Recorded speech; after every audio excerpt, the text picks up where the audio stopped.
আসসালামু আলাইকুম সবাইকে আমার নতুন ব্লগে স্বাগতম। আর প্রিয় দর্শক, আসলে আজকে আপনাদেরকে দেখানোর চেষ্টা করব বা আমার কিছু কথা শেয়ার করব যে যেহেতু ছুটি পাই না, শুক্রবারে আজকে ছুটি পেলাম, তো ভাবলাম যে আপনাদের কাছে কিছু কথা বা কিছু দৃশ্য তুলে ধরি, প্রবাসী জীবনের বাস্তবতাগুলো দেখাই আপনাদেরকে। তো চলুন দেখি কী কী দেখাতে পারি আজকে আপনাদেরকে। তো এখন আসি হচ্ছে আমার বাসা থেকে একটু পাশেই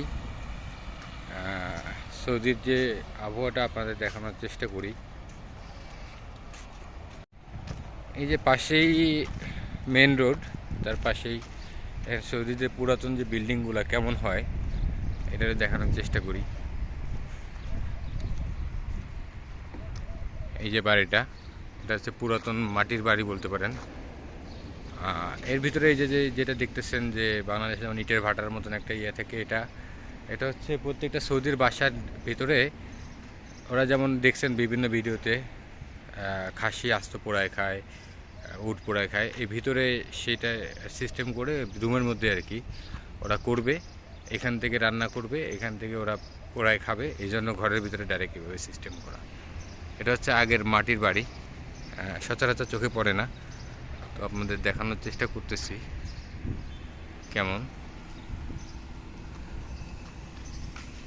এখানে আপনাদের দেখাই, সৌদিতে কিছু কিছু গাছ এখন হয়ে গেছে। আর সৌদির আবহাওয়াটা এখন কেমন হয়ে গেছে, বাংলাদেশে কালবৈশাখী বা বৈশাখ মাস চলে আসছে, বাংলাদেশে এখন বৃষ্টির দেখার কেউ পায় নাই। এই বাড়িটা অনেক পুরাতন, যেহেতু আগে এখানে বেশিরভাগ সৌদিরা থাকতো, এখন আছে, এখন এরা এগুলো রেস্তোরাঁ হিসেবে ইউজ করে। রেস্তোরাঁ বলতে এখানে সৌদিরা রাতের বেলা আড্ডা দেয়। তো এই হচ্ছে পুরাতন মাটির বাড়ি আর কি সৌদির। তো বাড়িটা আপনাদের দেখাচ্ছি আর কি। দেখেন এদের কারুকার্যটা কেমন, আগের পুরাতন বাড়িগুলা। আশেপাশে সবই করছে নতুন করে, কিন্তু এটা আর কি সেই পুরাতন ইতিহাসটা ওরা রেখে দিচ্ছে আর কি। বাসার মালিক যে আছে সে হয়তো বা। এখানে এখন দেখতেছি যে এখনো বৃষ্টি হচ্ছে, শীত চলে গেছে কত আগে, বৃষ্টি এখনো হচ্ছে। এটাই হচ্ছে বাস্তব, সৌদির ওয়েদার দিন দিন চেঞ্জ হচ্ছে আর কি। এটা হয়তো বাসার ভিতরে ধোয়াপালার কাজ করতেছে আর কি, এই জন্য পানি আসতেছে রোদের পরে।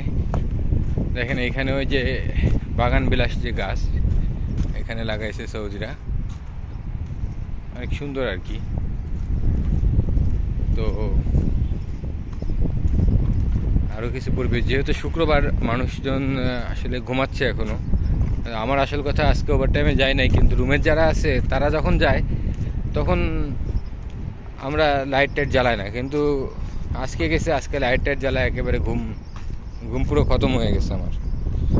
তো ভাবলাম যে বাইরে বেরোই, যেহেতু শুক্রবার, দর্শকদের একটু দেখাই আশেপাশের অবস্থাগুলো, সকালের পরিবেশটা। এখন বাজে হচ্ছে 8:30, তো দেখানোর চেষ্টা করি। প্রবাসের বাস্তবতা অনেক কঠিন, আপনি চাইলেই আপনার ইচ্ছা মতন সব কিছু করতে পারবেন।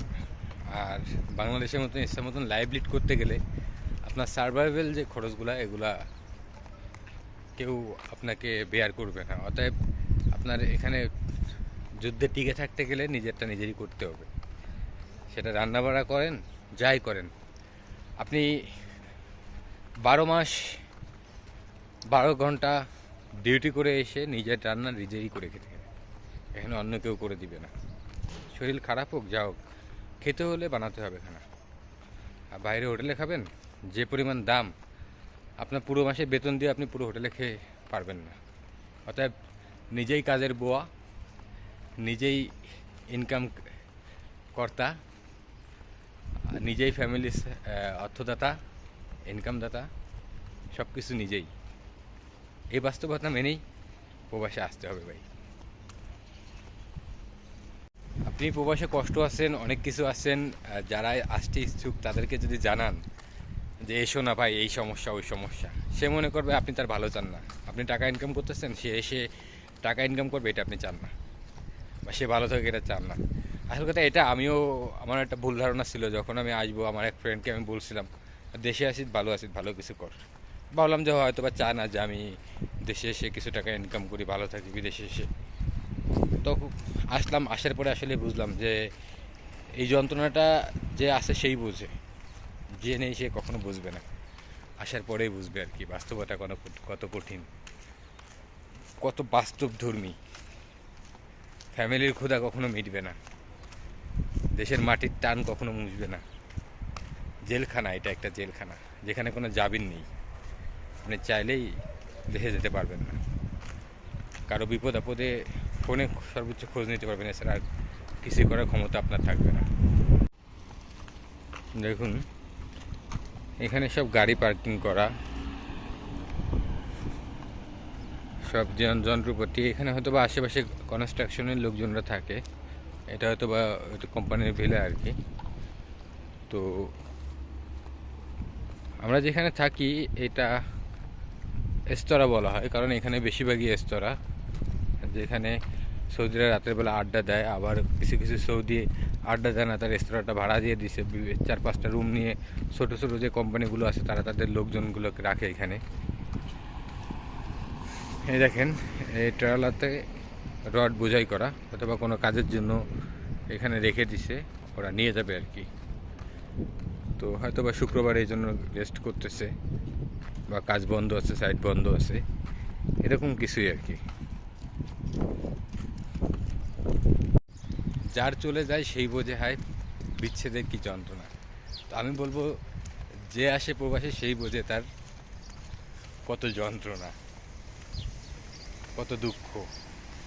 দেশে থাকতে বিদেশ যাবো, অনেক টাকা ইনকাম করবো, অনেক কিছু করবো। ভাই টাকা ইনকাম করা এত সোজা না। আসেন বিদেশ আসেন, এসে দেখেন কত সোজা। এখানে 12 ঘন্টা ডিউটি করতে হয়, আধা ঘন্টা দুপুরবেলা শুধু খাওয়ার আপনার হচ্ছে টাইম, এছাড়া পুরো 12 ঘন্টা দাঁড়ায় দাঁড়ায় ডিউটি করতে হয়। 5 মিনিট রেস্ট করবেন, সিসি ক্যামেরা দেখবে, আপনার শোকাজ করবে কেন তুমি বসেছিলা, দেখলে ইয়াল্লা লেন তা অজ্ঞাপ, কেন তুমি দাঁড়ায় আছো। কিচ্ছু করার নেই ভাই, বাস্তবতা এত সোজা না।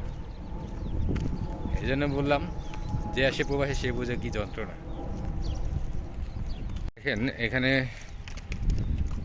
ম্যাক্সিমাম বাস্কেটবলগুলা খেলে হচ্ছে আপনার ফিলিপাইনি যারা আছে এরা। এই বিল্ডিংটায় মেবি ম্যাক্সিমামই ফিলিপাইনি। তো এখানে কোনো মাঠ নেই, এই জন্য ওরা বাইরেই একটা বার বানায় নিছে, যেখানে ওরা বাস্কেটবলগুলো খেলে আর কি। তো রোডের পরে সন্ধ্যার পরে এখানে খেলে, ঠিক আছে। পুরো বাস্কেটবলের একটা বার এখানে বানায় নিছে, এখানে তারা খেলাধুলা করে। নিচে এঁকে নিচ্ছে কি সুন্দরভাবে, এই হচ্ছে। আর দেখেন আরেকটা জিনিস আপনাদেরকে দেখাই, বিভিন্ন সাইডে যারা কাজ করে, কনস্ট্রাকশন সাইডে বা অন্যান্য সাইডে, তাদের থাকার ব্যবস্থাটা এরকম হয়। কোনো বিল্ডিং নেই ভাই, এই যে এর ভিতরে থাকতে হবে, এসি চলবে। গরম যখন 50 ডিগ্রি হয়ে যাবে তখন বোঝে যে আসলে কি যন্ত্রণা, এসিতেও কাজ হয় না। এটা হচ্ছে সে একটা অন টাইম ঘর। এরা গাড়িতে করে যে জায়গায় কাজ শেষ অন্য জায়গা স্থানান্তর করবে আর কি। এটাই প্রবাসে অনেক প্রবাসী থাকার জায়গা আর কি, যেটা ভ্রাম্যমান। এর ভিতরে যে পরিমাণ গরম, আর যদি কারেন্ট না থাকে এমন কোনো জায়গা, তাহলে বুঝবেন যে বাস্তবতা কত কঠিন। দেখেন এই যে একজন ব্যক্তি অথবা কোনো কিছু দেশে পাঠাবে বা কারোর দ্বারা নিয়ে যাচ্ছে, তো মাথায় করে সে তার জিনিসটা এভাবে নিয়ে যাচ্ছে। এখানে ভাই রিক্সা পাওয়া যায় না, রিক্সা নেই এখানে, কোনো সিএনজি নেই এখানে।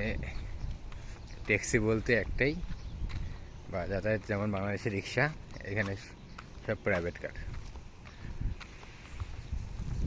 কারে এক জায়গা থেকে আরেক জায়গা যাও, এছাড়া দ্বিতীয় কোনো অপশন নেই। তো সব গাড়িতে আপনি উঠলে পুলিশ যদি ধরে সমস্যা আছে, কারণ হচ্ছে আপনার সব গাড়িতে অনুমতি নেই যাত্রী ওঠানোর জন্য। পার্সোনাল ইউজের জন্য একটা প্রবাসী একটা প্রাইভেট কার কিনতে পারে, কিন্তু সে কোনো যাত্রী তুলতে পারবে না। যাত্রী তোলার জন্য এখানে ব্লু কালারের ট্যাক্সি লেখা গাড়িগুলো পাওয়া যায়। যদি কখনও আপনাকে ধরতে পারে পুলিশ যে আপনি যাত্রী উঠেছেন, 20,000 রিয়াল গ্রামা দেবে। 20,000 রিয়াল মানে বুঝেন ভাই, 6 লক্ষ টাকা বাংলাদেশি।